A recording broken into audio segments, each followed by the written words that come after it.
ಮೌಲಿಕಾ ಅವಿನಾಶ್ ಅವರನ್ನು ವೇದಿಕೆಗೆ ಬರಮಾಡಿಕೊಳ್ಳೋಣ. Ma'am, I request kindly come out to the stage.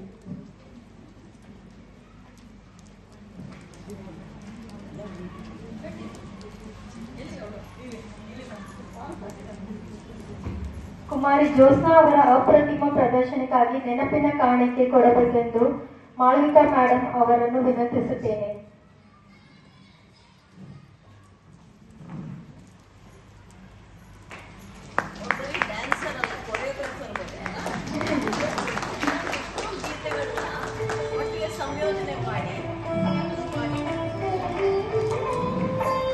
Thank you madam.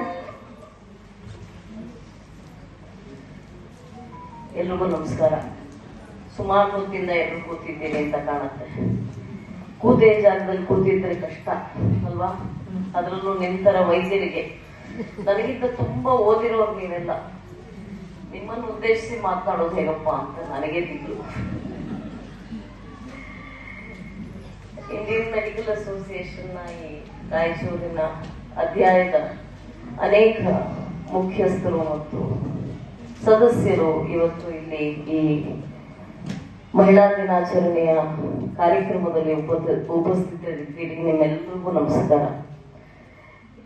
ಸಾಮಾನ್ಯವಾಗಿ ವೇದಿಕೆಯ ಮೇಲೆ ಕುಳಿತಿರೋರು ಸಾಧಕರಾಗಿರ್ತಾರೆ, ಎದುರಿಗಿರೋರು ಸಾಮಾನ್ಯ ಬದುಕಲ್ಲಿರುವಂತವರಾಗಿರ್ತಾರೆ. ಇವತ್ತು ಈ ಕಡೆನೂ ಸಾಧಕರು, ಆ ಕಡೆ ಸಾಧಕರು, ಹಾಗಾಗಿ ಮಾತನಾಡಕ್ಕೆ ಭಯ ಆಗುತ್ತೆ. 2-3 ವಿಚಾರಗಳನ್ನು ಪ್ರಾರಂಭದಲ್ಲೇ ಹೇಳ್ಬಿಡ್ತೇನೆ.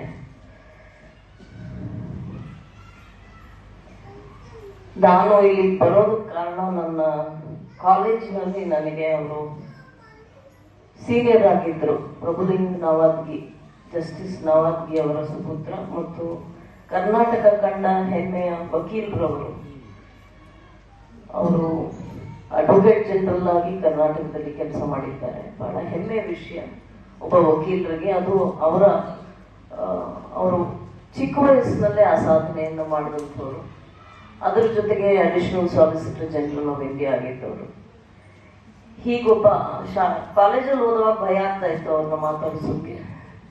ವಯಸ್ಸಲ್ಲೂ ದೊಡ್ಡವರು ಮತ್ತು ದೊಡ್ಡ ಮನೆತನದಿಂದ ಬಂದವರು, ಹಾಗಾಗಿ ಅವ್ರನ್ನ ಎಂದೂ ಮಾತಾಡಿಸ್ಲಿಲ್ಲ. ಆದ್ರೆ ನಾನು ರಾಜಕೀಯ ಪ್ರವೇಶಿಸಿದ ನಂತರ ಅವರು 2019ರಲ್ಲಿ ಅಡ್ವೊಕೇಟ್ ಜನರಲ್ ಆಗ್ತಾರೆ. ಅದಾದ್ಮೇಲೆ ಒಡನಾಟ ಸ್ವಲ್ಪ ಹೆಚ್ಚಿತು. ಅವರ ಕಾರಣ ನಾನು ಇವತ್ತಿಲ್ಲಿದ್ದೇನೆ.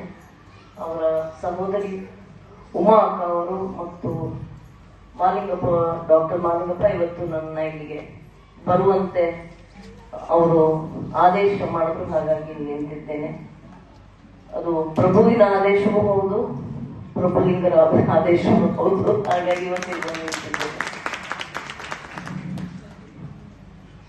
ನನ್ನೊಟ್ಟಿಗೆ ಸೋನಲ್ಲೂ ಬಂದಿದ್ದಾರೆ, ಪ್ರಭುಲಿಂಗ ಅವರ ಪತ್ನಿ.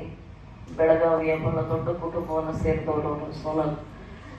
ಮತ್ತೆ ಸಂಜೀವಿನಿ ಮಾತಾಡಿದ್ಮೇಲೆ ನನಗೆ ಮಾತಾಡಕ್ ಭಯ ಆಗ್ತದೆ. ಇಷ್ಟು ಚೆನ್ನಾಗಿ ಮಾತಾಡ್ಲಿಲ್ಲ. ಅನೇಕ ವಿಚಾರಗಳನ್ನ ಪ್ರಸ್ತಾಪ ಮಾಡಿದ್ದಾಳೆ. ನನಗೇನೋ ಶೀರ್ಷಿಕೆ ಬೇರೆ ಕೊಟ್ಟಿದ್ದಾರೆ, ಸ್ವತಂತ್ರ ಭಾರತದಲ್ಲಿ ಹೆಣ್ಮಕ್ಳ ಇವತ್ತಿನ ಸ್ಥಿತಿ ಹೇಗಿದೆ ಅನ್ನೋದ್ರ ಬಗ್ಗೆ ಮಾತನಾಡಿ ಅಂತ.